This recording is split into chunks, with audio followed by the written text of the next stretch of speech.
Guys, saya di mana ni? Betul. Saya bersama Cik Effendi. Agak-agak di mana ni? Di Tasik Puteri Golf and Country Club. Ya. Terima kasih Cik MK kerana datang sini. Ya, terima kasih kerana menjemput. Alhamdulillah kita meraihkan bersama dengan anak-anak yatim kita pada hari ini. Ya, malam ni hari ni ada majlis berbuka puasa bersama dengan anak-anak yatim. Terima kasih. Okey, so kita dah merasa tadi 9 lubang. Betul. Saya harap perjalanan 9 lubang tu indah di bulan puasa. Ya.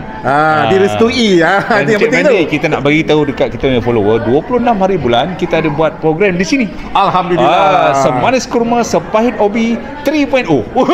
Itu yang kita dengar dan kita jemput semua datang. Kepada semua golfer ni, Cik Fendi ni dia dah bikin balik ini padang golf. Betul. Tasik Puteri sekarang. Cik Fendi baru transfer di sini lebih kurang berapa bulan Cik Fendi? 4 bulan.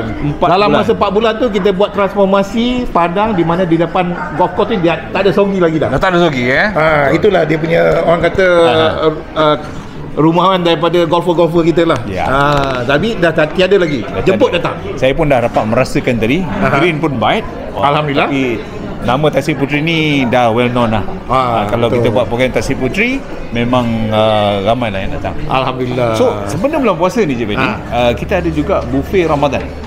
Buffet Ramadan kita ini kita bermula daripada 3 hari bulan sehingga 28 hari bulan. Di mana kalau early bird yang mana booking awal dah lepas 68, tetapi kalau you datang secara grup kita masih lagi boleh entertain RM68 tu untuk grup. Tetapi kalau you datang walk in je pada sekarang ni kita charge 78. Di mana harga ni masih lagi murah di kawasan Selangor. Masih lagi orang kata affordable.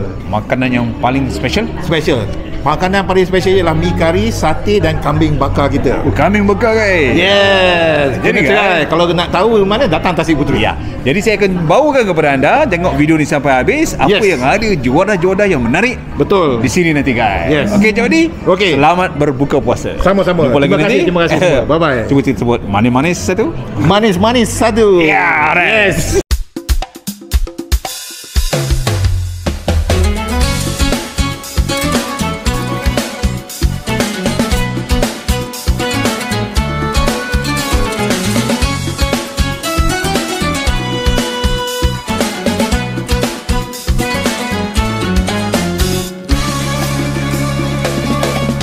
مرحبا مرحبا مرحبا يا رمضان مرحبا مرحبا مرحبا شهر الصيام مرحبا مرحبا مرحبا يا رمضان مرحبا مرحبا شهر القيام sampailah diriku padamu ya Ramadan gembira hatiku menyambutmu Ramadan buayan ilahi padamu ya Ramadan cintaku padamu ya Ramadan cintaku padamu ya Ramadan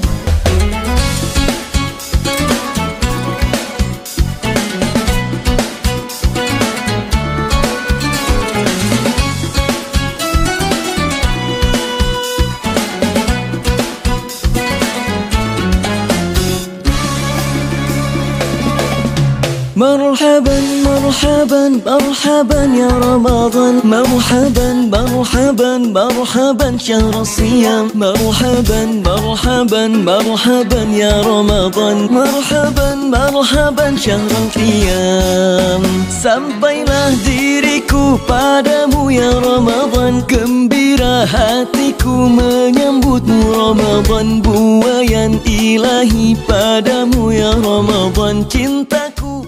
Jadi guys, selesai sudah majlis berbuka puasa bersama anak-anak yatim di Tasik Puteri bersama dengan Sri Nona Foundation daripada FNN guys. Jadi untuk you all yang rasa nak datang berbuka puasa ke Tasik Puteri, come. Apa lagi? Makanan kat sini saya dah taste semua. Alhamdulillah sedap-sedap belaga guys. Kambing golek ada, bubur pulut hitam padu. ABC padu. Semua padu lah. Jadi kepada yang nak datang sini, datang ke Tasik Puteri dan kepada golfer, apa salahnya 9 lubang dulu kemudian kita berbuka puasa. Alright, jumpa lagi. Bye bye.